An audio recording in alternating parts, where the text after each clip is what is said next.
guys, it's Nick here. So, this impeachment stuff's been going on now roughly since July. At least that's when the phone call in question happened. And, after months and after hours of daily news coverage, I kind of wondered in the back of my mind, I was like, when is somebody just going to go ahead and read the transcript so everybody can hear it? Because I know not everybody's went to read it. So, I thought to myself, this must be like a 2 hour long, complex foreign relations conversation that only lawyers and experienced diplomats can understand. Well, I think they want us to think that, but that's bullshit. This was a 10-minute phone call and it's pretty cut and dry. I've went through and read it and I'm going to post it for you. I'm going to hit on the key points for you. It takes about 3 minutes. Let's jump right into it. Okay guys, this document is available for download below this video, so read it for yourself if you like, but I've highlighted the main parts and we'll just jump right into it. So the first meaningful thing that gets said with regard to the impeachment inquiry is by Trump, who says, "I'd like you to do us a favor though, because our country has been through a lot and Ukraine knows about it.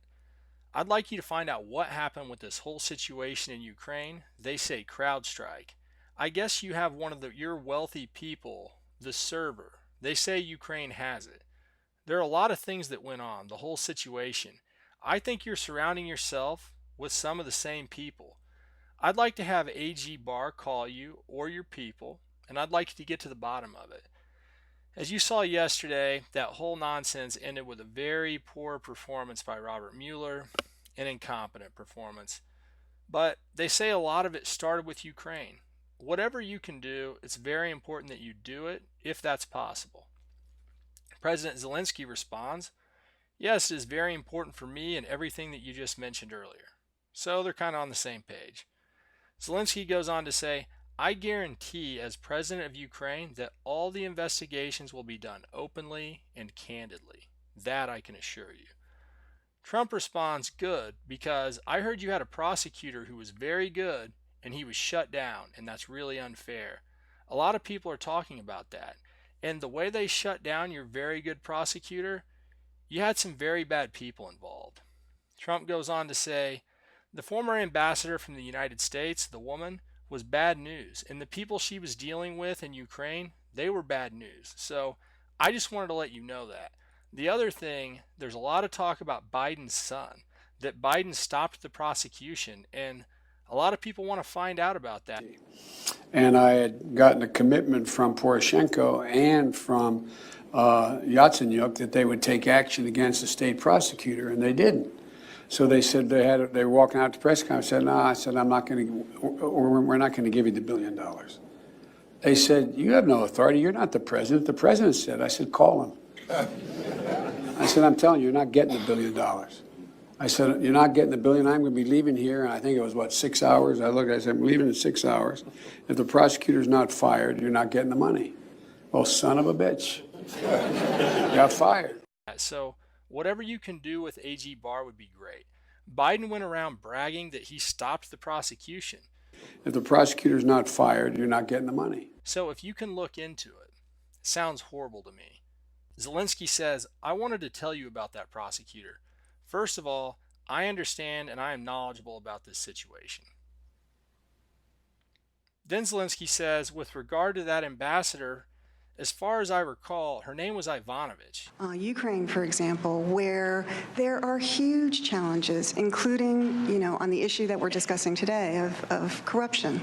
Huge challenges, but they've made a lot of progress since 2014. A part of that credit goes to the work of the United States and to me. "It was great that you were the first one who told me that she was a bad ambassador, because I agree with you 100%. Her attitude towards me was far from the best, as she admired the previous president and she was on his side. She would not accept me as the new president." Then the Ukrainian president goes on to say, "I'd like to thank you very much for your support." And Trump says, "Well, thank you very much. I appreciate that. I will tell Rudy and AG Barr to give you a call." And that's it.